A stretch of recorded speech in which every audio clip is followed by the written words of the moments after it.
Do you want to blur a specific part of your video in CapCut like here? Here's how to do it. First, drag your video into the editor and click on it. Then, go to the Effects section and search for the blur effect. We are particularly looking for this blur effect. Drag and drop it onto your video.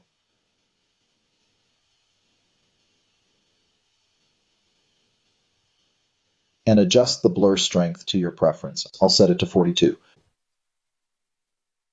Next, drag and drop the same video again into the media section, making sure it sits on top of the original video. Select the top video, and in the video settings, find the mask option.